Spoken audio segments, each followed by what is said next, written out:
तो अगर मैं आपसे कहूं कि एक रियल एस्टेट की कंपनी है जो कि इंडिया में 7वें 8वें नंबर पर है आज की डेट में, और यही कंपनी इंडिया की सबसे बड़ी रियल एस्टेट की कंपनी बन सकती है अगले आने वाले 2-3 सालों में, तो क्या आप मेरी बात मानेंगे? जी हाँ, आज मैं बात कर रहा हूं इंडिया बुल्स रियल एस्टेट के बारे में। जब मैं ये वीडियो बना रहा हूं तो इसका एक शेयर कुछ 150 रुपए के आसपास ट्रेड कर रहा है और इसकी करंट मार्केट कैपिटलाइजेशन 6,800 करोड़ रुपए है। और डीएलएफ जो कि आज की डेट में 80,000 करोड़ रुपए की कंपनी है, उससे भी बड़ी हो जाएगी। तो मैं ऐसा क्यों कह रहा हूं और मैंने ऐसा क्या पढ़ा है, इस वीडियो को पूरा जरूर देखिएगा, आपको सारी चीज समझ में आ जाएगी। तो हेलो एवरीवन, मैं वैभव सिंह आप सभी का स्वागत करता हूं आपके अपने YouTube channel finance on the rocks में। तो न्यूज ये है कि इंडिया बुल्स रियल एस्टेट का मर्जर हो रहा है एम्बेसी ग्रुप के साथ, और ये एक नई एंटिटी बनाएंगे जिसको आप एम्बेसी डेवलपमेंट्स लिमिटेड के नाम से जानेंगे। और ये एम्बेसी डेवलपमेंट्स लिमिटेड के नाम से ही इंडिया बुल्स का शेयर ट्रेड करेगा अगले 1 से 2 क्वार्टर के बाद। ठीक है, अब ये एम्बेसी ग्रुप क्या है? एम्बेसी ग्रुप एक बहुत बड़ा प्लेयर है बैंगलोर सिटी के अंदर। अगर आप बैंगलोर को देखिए, जहां पे कमर्शियल आईटी स्पेसेस बहुत ज्यादा है और एमएनसीज के ऑफिसेज होते हैं, वहां पे 15 से 18% प्रॉपर्टी इस ग्रुप के पास है। अब ये जो कह रहे हैं, ये जो कंबाइंड एंटिटी बनेगी ना, वो आज की डेट में अगर आप रेसिडेंशियल हाउसिंग के अंदर देखिए तो गोदरेज प्रॉपर्टीज एक लीडर है। ये गोदरेज प्रॉपर्टीज से बड़े प्लेयर बन जाएंगे। आज की डेट में जो जमीन है ना, सबसे ज्यादा लैंड है शोभा ग्रुप के पास। ठीक है, अब ये कह रहे हैं कि इनके पास 3300 एकड़ की जमीन, 3300 एकड़ बोल रहा हूं, 3300 एकड़ की जमीन हो जाएगी इस मर्जर के बाद जो कंबाइंड एंटिटी बनेगी उसके पास। अब अगर आप सरप्लस प्रोजेक्ट्स को देखिए, आज की डेट में सबसे बड़ा इंडिया में प्लेयर है डीएलएफ ग्रुप, जिसके पास 10,400 करोड़ रुपए के आसपास के सरप्लस प्रोजेक्ट हैं। बट ये जो कंबाइंड एंटिटी बनेगी उसके पास 10,600 करोड़ रुपए के सरप्लस प्रोजेक्ट्स होंगे।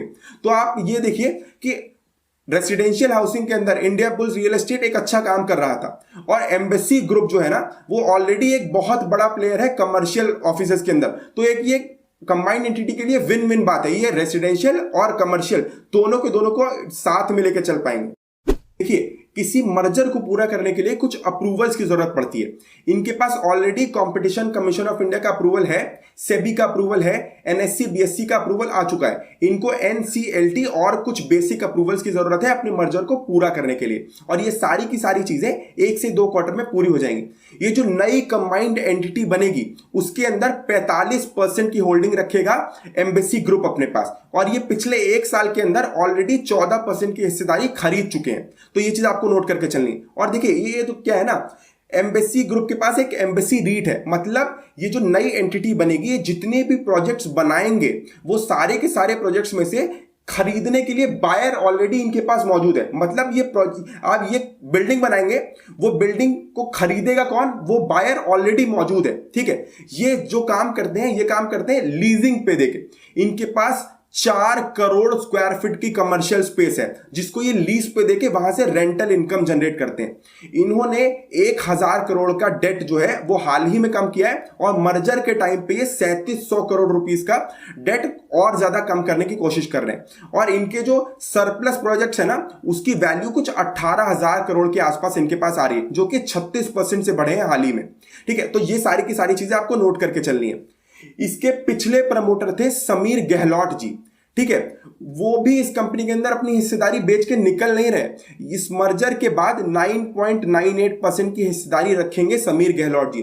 हाँ, तो आप ये देखिए, पिछला प्रमोटर भी आगे की ग्रोथ स्टोरी के अंदर प्ले करने की कोशिश कर रहा है। ठीक है, इसके अलावा आप जो चीज नोट करिए, 19% की हिस्सेदारी रखेगा ब्लैक स्टोन ग्रुप अपने पास। अब ये ब्लैक स्टोन ग्रुप क्या है? चाइना की ग्रोथ स्टोरी के अंदर एक बहुत बड़ा प्लेयर था ब्लैक स्टोन ग्रुप, और ये भी बहुत अच्छे से काम करते हैं, और इनका इस कंपनी के अंदर स्टेक एक बहुत ज्यादा स्ट्रेंथ देगा इसके अंदर।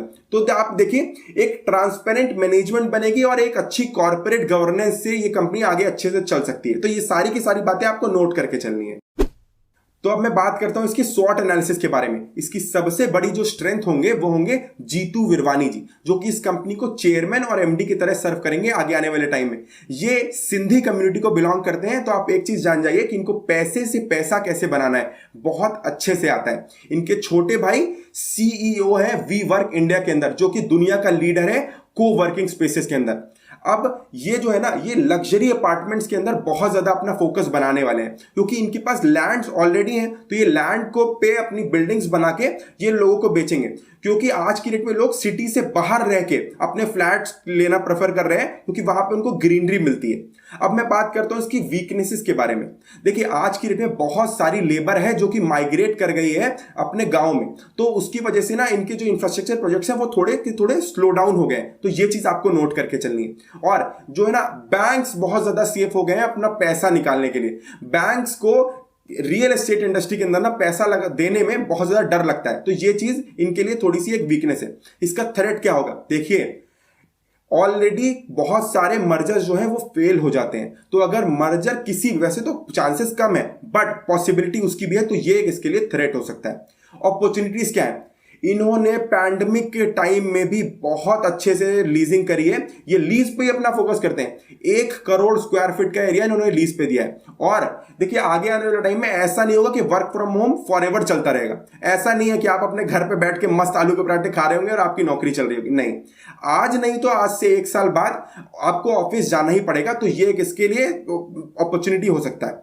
और बहुत ज्यादा पोटेंशियल है इस बिजनेस के अंदर, क्योंकि ये मेट्रो सिटीज के अंदर ही काम करते हैं। इसके लिए आपको एक कोट बोलूंगा, बिलीव इन इंडिया। अगर आप इंडिया और इंडिया की ग्रोथ स्टोरी के अंदर बिलीव करते हैं, तो आज की डेट में real estate sector already bottom out कर गया है।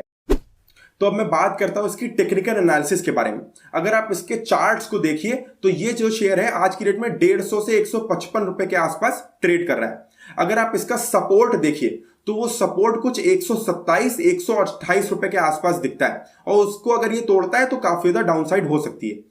और जो इमीडिएट इसका रेजिस्टेंस है वो कुछ 162 रुपीस के आसपास आपको दिखता है, और इसको 162 के बाद ये एक नया हाई बना सकता है। तो आपको ये चार्ट्स पे आपको ये सारी चीजें देख के तो कंक्लूड करता हूं। अगर आप इसके फाइनेंशियल्स को देखिए, तो उसके अंदर आज की डेट में दम नहीं है। इनका इंटरेस्ट कवरेज रेशियो पुअर है, इसकी बुक वैल्यू डिटोरिएट हो रही है, इनके प्रॉफिट्स और रेवेन्यूज ज्यादा अच्छे से आ नहीं रहे, और इनकी क्रेडिट रेटिंग भी कुछ खास नहीं है। बट हम यहाँ पे जो मैनेजमेंट के चेंज और एक अच्छी कॉर्पोरेट गवर्नेंस की वजह से इस स्टॉक के अंदर जो वैल्यू अनलॉकिंग की बात कर रहे हैं, हम यहाँ पे एक स्टोरी को रिकॉर्ड कर रहे थे, तो आप ये सारी चीजें नोट करके चलिएगा। और आपको ये बता दूं कि ये किसी भी तरीके की इन्वेस्टमेंट की कोई भी एडवाइस नहीं है। मैं जो पढ़ता हूं वो सारी की सारी चीजें एक शॉर्ट वे में आपको प्रेजेंट करने की कोशिश करता हूं। अगर वीडियो अच्छी लगी हो तो प्लीज इस चैनल को सब्सक्राइब करिए और इस वीडियो को लाइक और शेयर करिए। Thank you so much.